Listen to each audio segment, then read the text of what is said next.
नमस्कार दोस्तों, मैं रुचि भांबरी आप सबका स्वागत करती हूँ इस ब्यूटीफुल पॉडकास्ट में। ये पॉडकास्ट उन लोगों के लिए है जो ज़िंदगी में एक एंटरप्रेन्योर बनना चाहते हैं, अपना कुछ करना चाहते हैं, अपने दम पर जीना चाहते हैं। मैं खुद एक एंटरप्रेन्योर हूँ और मैं समझती हूँ कि कितना मुश्किल होता है अकेले उस जंग को लड़ना, बट ये बहुत ही खूबसूरत सफ़र है और आप इसमें जीतें। इसीलिए ही ये पॉडकास्ट है और इसमें हम ऐसे लोगों को बुलाएंगे जिन्होंने उन बुलंदियों को छुआ है। So this is from zero to heroes journey. उसी चीज़ को जानने के लिए, हम उस ज़ीरो टू हीरो की जर्नी को जानने के लिए आज हमने बुलाया है one of the biggest heroes that I know, doctor DK Gupta. He is the CMD of Multi and Super Speciality Hospitals, a chain of hospitals in Noida. So let me welcome Dr. DK Gupta. नमस्ते। नमस्कार। Thank you doctor DK Gupta ji, ये time देने के लिए और इस show के लिए। You so much. Thank you. तो आज मैं जानना चाहती हूँ आपसे कि डॉक्टर साहब, कैसा रहा आपका सफ़र? किस तरह से आपने अपनी जर्नी शुरू करी?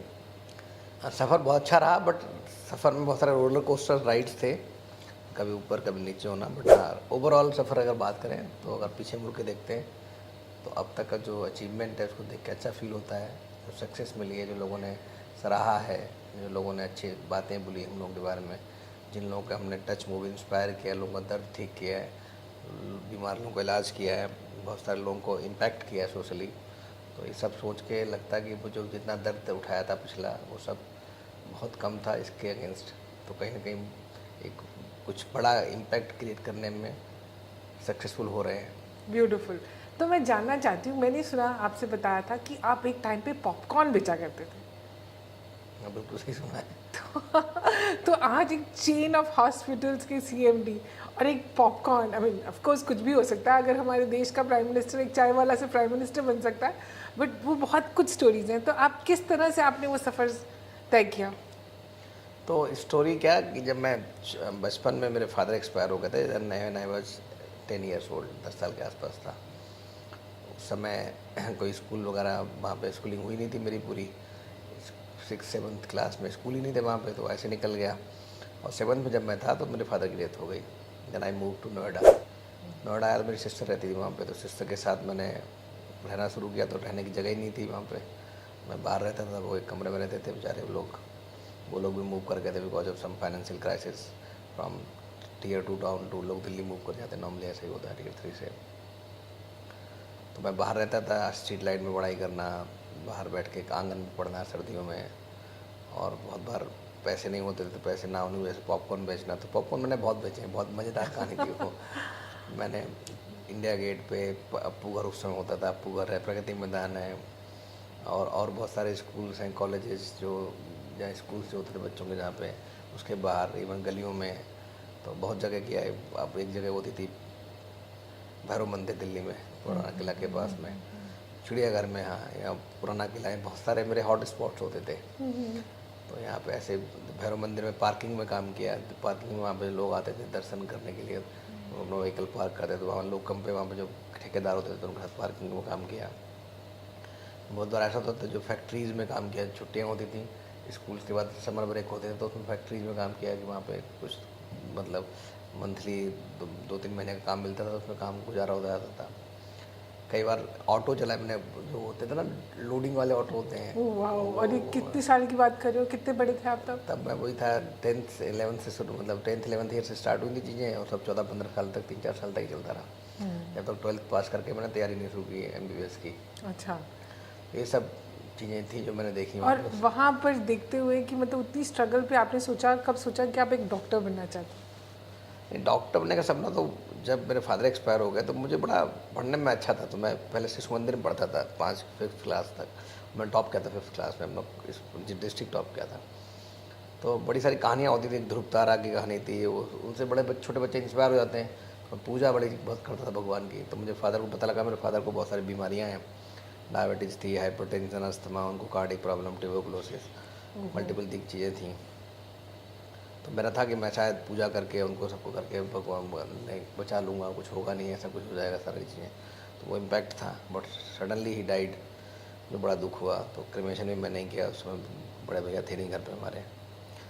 तो उसके बाद जब कमीशन किया तब मुझे लगा कि मुझे कुछ ऐसा कुछ करना चाहिए कि बहुत सारे लोगों को इलाज नहीं मिल पाता, जिसकी उनकी डेथ इसीलिए उनको इलाज नहीं मिल पाया। अगर उनको इलाज समय से मिल जाता और पूरा इलाज मिल जाता, सही जगह इलाज मिल जाता, तो शायद उनकी डेथ नहीं होती। 49 ईयर्स की एज में उनकी डेथ हो गई थी। आजकल हम 73 ईयर्स तक जीते हैं, 80 साल तक जीते हैं। तो कहीं ना कहीं वो एक हेल्थ केयर सर्विसेज हमारे गांव के तबकों में नहीं पहुंची थी, रूरल एरिया में नहीं पहुंची थी, अफोर्डेबल भी नहीं थी लोगों के लिए।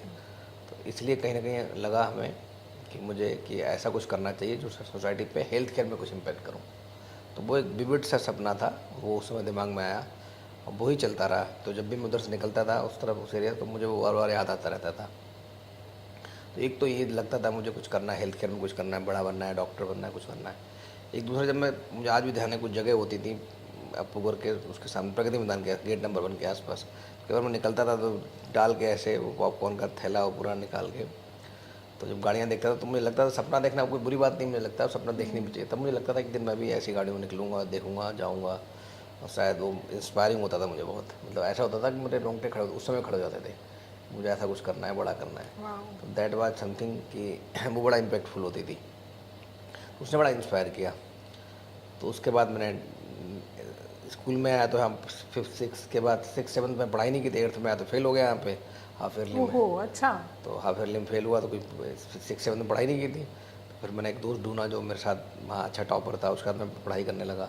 फिर मैंने एनुअल एग्ज़ाम थे उसमें टॉप किया, अगर मतलब अच्छे नंबर आए। फिर 9th 10th में फिर पढ़ाई की, फिर कुछ ऐसे ही हुए तो गड़बड़ हुई।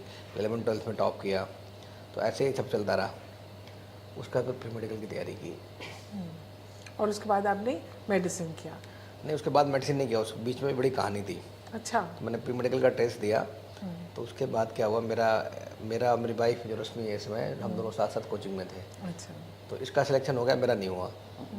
तो मुझे बड़ा सरप्राइज़ हुआ। तो मैंने देखा तो मेरी मार्कशीट उस समय आती थी, तो मार्कशीट आ गई, तो चांस का तो मेरे मार्क्स से ज़्यादा थे, इसलिए लाइक डिडंट गेट एडमिशन। तो बड़ा सरप्राइज हुआ, तो पता लगा घोटाला हो गया उसमें। मेरा फॉर्म ही किसी ने भेज दिया, जो यूनिवर्सिटी थी जिसने कराया था, कानपुर यूनिवर्सिटी, उसका वाइस चांसलर अब तो नहीं रहे, वो सर्वज्ञ सिंह कटियार साहब थे, वो उन्होंने वो फॉर्म ही भेज दिया। मतलब फॉर्म ही गायब होगा, वो सीट किसी को भेज दी। ओहो। अब मैंने अप्रोच किया तो किसी ने भाव नहीं दिया वहाँ पे। तो फिर वहाँ मिनिस्टर से मिला, कई सारे मिनिस्टर के बाद उसका अपॉइंटमेंट लिया। तो उसने कहा कि ठीक है मैं जांच कराता हूँ, अगर सही होगा तो मैं आपको सीट दिलवा दूंगा। मैं गया 15 दिन बाद दोबारा, उसने फिर देखा, उसने कहा आपका फॉर्म तो गायब हो गया था, मैं कुछ कर नहीं सकता, रिजल्ट आउट हो गया, सीट्स फिल हो गई हैं, सारी काउंसलिंग हो चुकी है, अब मैं कुछ नहीं कर सकता। बड़ा गुस्सा है। तो मैंने उसको वहाँ पे सुनाया कि मैं छोड़ूंगा नहीं तुम्हें, और चाहे मुझे कहीं भी जाना पड़े, I will not leave you. तो मुझे मुख्यमंत्री तक जाना पड़ा, गुस्से में ऐसे ही कह दिया। तो finally I went to high court, मैंने उसका कंटेम्प्ट कराया 2 बार, तब भी वो नहीं आया। उसने रजिस्ट्रार को भेजा, कुछ करा, मैनेज कर लिया।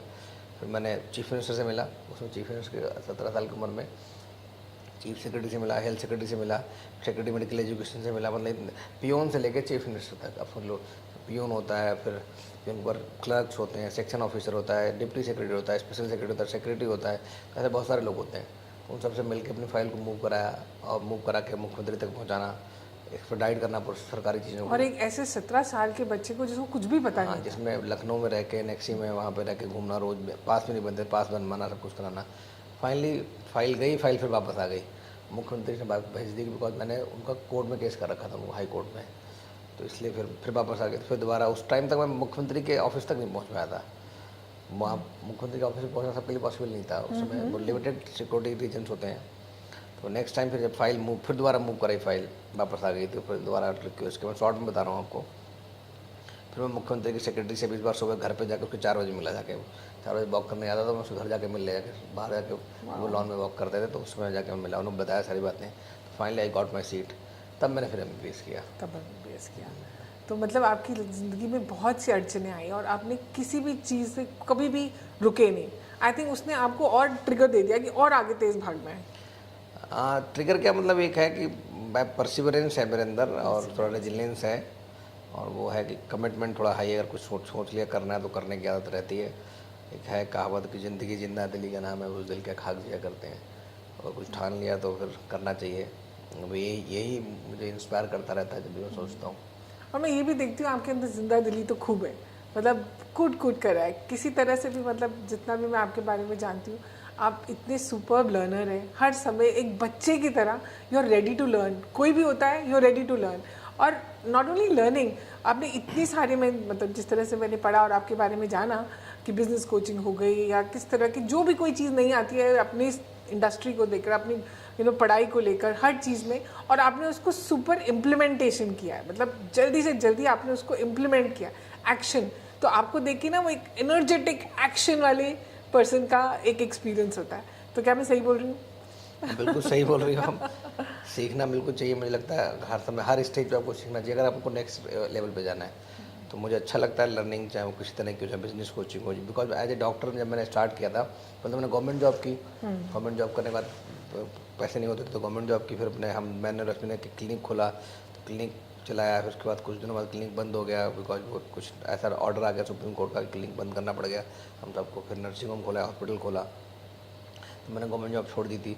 तो उस टाइम हम लोग को मैनेजमेंट या बिजनेस चीज़ें नहीं आती थी कि HR क्या होता है, ऑपरेशंस क्या होते हैं, मार्केटिंग क्या होती है, सेल्स क्या होती है, अकाउंट्स क्या होता है, फाइनेंस क्या होता है, R&D क्या होता है। तो इन सबको लर्न करने के लिए फिर आइडली आप दोबारा MBA से MBA करना तो बड़ा पॉसिबल था नहीं। तो उसके लिए फिर हम लोगों ने बड़ी मेहनत की।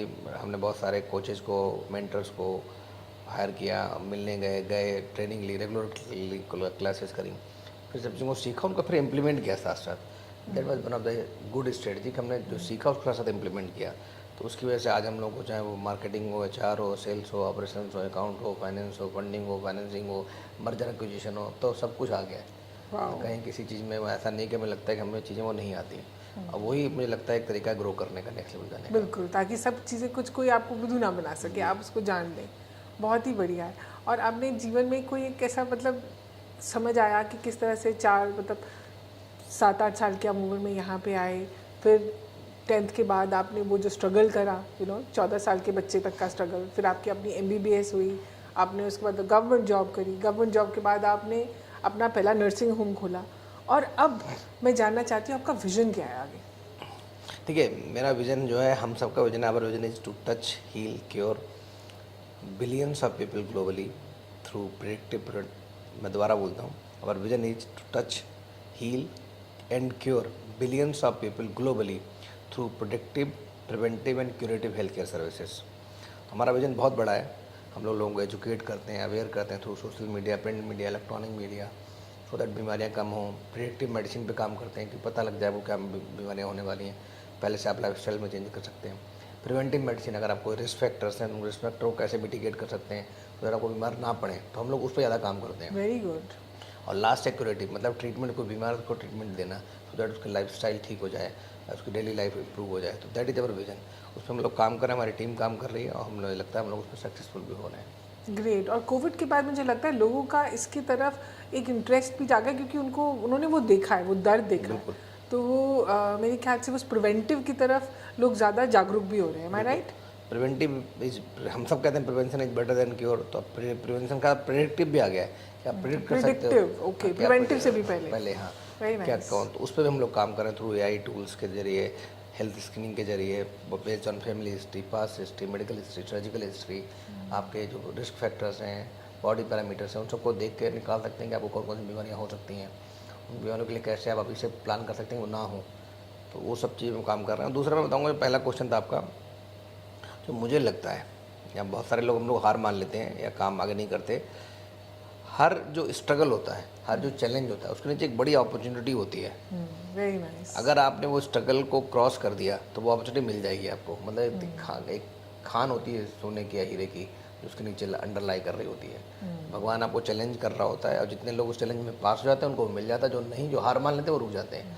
तो अगर कोई भी जो देख रहा है, सुन रहा है, अगर उसको लग रहा है वो स्ट्रगल के टाइम में दौड़ रहा है, तो इट मीन्स उसके बाद नेक्स्ट लेवल आने वाला है, तो हार नहीं माननी चाहिए। बहुत तो अगर आपने वो चीज़ देख ली कि अगर स्ट्रगल को फेस कर लिया, चैलेंज को फेस कर लिया, उसको सॉल्व कर दिया, तो फिर आपसे बड़ा कोई चैंपियन नहीं है।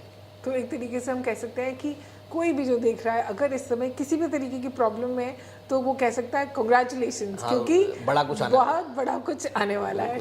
समय उसका अच्छे आने वाला है। अच्छा समय आने वाला है। बिल्कुल। Good good good, very good. और इसी तरह से शायद आपने अपनी सारी ज़िंदगी जी है। तो मुझे तो लगता है कि जब भी बड़ा चैलेंज, कुछ प्रॉब्लम होती है, उसका मतलब है कुछ ना कुछ उसके बाद तो कुछ बड़ा करने वाले हैं हम लोग। और जब भी कोई बड़ा चीज़ करते हो तो छोटे मोटे चैलेंज तो आएंगे। ऐसा कुछ पॉसिबल ही नहीं है। कुछ भी करो दुनिया में, कहीं भी देखो, किसी की लाइफ में भी, सबके में कुछ चैलेंज तो रहते ही हमेशा रहते हैं। और मैंने एक ये भी देखा है और सुना है आपके बारे में कि आप ना बहुत ही अच्छे एक फ्रेंड और लोगों के लिए बहुत करने वाले इंसान हैं। मैं जानती हूँ, मतलब आप humble and modest about it, but मैंने एक्चुअली में देखा है कि you just go out of the way and you are so humble और कुछ ऐसा नहीं बताते। आई थिंक ये आपकी एक बहुत बड़ी क्वालिटी है। नहीं, ऐसा कुछ नहीं, जैसा मैं हूँ वैसा ही हूँ, मतलब मैं, बट ये है कि भगवान ने मुझे कुछ दिया तो मैं सोचता हूँ जितने लोगों की मदद कर सकता हूँ। अगर मैं कोई दुश्मन भी आएगा मेरे पास तो मैं मना नहीं कर सकता कि मेरे पास अगर कोई चीज़ है तो मैं उसे मना नहीं कर दूँ। तो what ever possible, best possible way में अगर भगवान ने आपको कुछ ऐसा कुछ स्किल सेट दिया है, नॉलेज सेट दिया है या कुछ सर्विस दी है आपके हाथ में जिससे आप लोगों की मदद कर सकते हो, तो मुझे लगता है करना चाहिए। और जितना ज़्यादा करोगे उतना ही लोग आपको ज़्यादा बड़ा कर देंगे। सो अभी जैसे अगर हम देखें कि मैं जानना चाहती हूँ कि आपकी कोई फेवरेट बुक है, आप बुक्स का पढ़ने का शौक़ है आपको? मेरी फेवरेट बुक मतलब ऐसा मैं बुक्स बहुत कम पढ़ता हूँ, बट हाँ पढ़ता रहता हूँ थोड़ी बहुत जब भी मन लगता है। कई सारी बुक्स पढ़ी हैं। अगर एक फेवरेट बुक की बात करूँगा तो विंग्स इन फायर। कौन सी? विंग्स, वो कौन थे, कलाम साहब की बुक है जो। अच्छा ओके। एग्जैक्टली नाम नहीं आ रहा मुझे। Fire of wings. अच्छा, फायर ऑफ विंग्स, ठीक है। तो वो मैंने पढ़ी थी बचपन में, तो I was inspired with that book, मतलब काफ़ी साल पहले पढ़ी थी। अदरवाइज मैं, बाकी तुम लोग थोड़ा बहुत बुक्स पढ़ते रहते हैं, बट हाँ मेडिसिन की बुक्स मैंने बहुत सारी पढ़ी हैं। I love books, medical science से अगर कोई रिलेटेड बुक्स है, कोई नई स्टडी है या नया कुछ आया तो उसमें मुझे इंटरेस्ट रहता है। और अगर मैं जानना चाहूँ कि टर्निंग पॉइंट्स तो हमने बहुत ज़्यादा देख लिए, अब आगे की तरफ, ऊपर की तरफ क्या ट्रैजेक्टरी है, इस विजन को फुलफिल करने के लिए आप क्या सोच रहे हैं अभी? हाँ, तो जैसे मैंने कहा ना, विजन है हमारा कि touch, move, heal and cure billions of people globally. तो उसके लिए हमें चेन ऑफ हॉस्पिटल चाहिए, एक स्पेक्ट्रम चाहिए हेल्थ केयर सर्विसेज का, जिसमें हॉस्पिटल्स हों, क्लिनिक्स हों, फार्मेसीज हों, टेली कंसल्टेशंस हों, डायग्नोस्टिक सेंटर्स हों, सर्जिकल सेंटर्स हों। तो इस तरह का एक स्पेक्ट्रम क्रिएट करना है, ग्लोबली करना है, सो दैट हम लोगों को हील कर सकें, क्योर कर सकें। अभी तो इस समय अगर मैं देखूँ तो अब नॉर्दर्न इंडिया के one of the leading hospital chains में आते हैं। हाँ, तो अभी तो नहीं नॉर्थन इंडिया के, बट हाँ definitely we are going to be leading hospital in northern India. Okay. तो हमने वो पहले ही आपका फ्यूचर क्रिएट कर लिया। Thank you so much, thank you.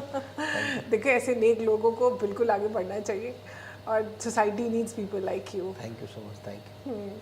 तो और कुछ आप हमारे दर्शकों को बताना चाहेंगे कि क्या है जीवन का सार, अगर हम कहें तो? जीवन का सार ये कि हेल्थ इज वेल्थ। अच्छा। हेल्थ को ठीक रखो, बाकी सब आ जाएगा। हाँ, तो हेल्थ, बिकॉज अब सबको पता लग गया है हेल्थ कितनी इंपॉर्टेंट है। अगर आप एक दिन बीमार होते तो उस दिन आपकी एनर्जी लेवल क्या होता है, उससे आप आइडिया लगा दो कि आपका अगर हेल्थ ठीक नहीं रहेगी, खास करके जो ओल्ड एज में, बिकॉज एजिंग अब बढ़ गई है, हम लोग को मीडियन एज 70+ हो गई है। तो अगर आपने हेल्थ का ध्यान नहीं रखा तो फिर बाद में diabetes, hypertension, asthma, cancer, heart problems, kidney problem, बहुत सारी चीज़ें हो सकती हैं। तो हेल्दी रहे, फिट रहे, दैट्स। मैंने एक बुक लिखी है, fit India movement. Okay, very good. हाँ, तो उसमें इसी पे बात करी है मैंने कि कैसे आप फिट रह सकते हैं, तो इलाज ना कराने की जरूरत पड़े, आप बिना इलाज कैसे फिट रह सकते हैं। तो मैंने बुक अच्छी लिखी है अपनी। हाँ, ये बुक अमेजोन में मिल जाएगी? बिल्कुल मिल जाएगी, मैं फिट आपको इंडिया, कॉपी दूंगा। Fit India movement. Very nice, very nice.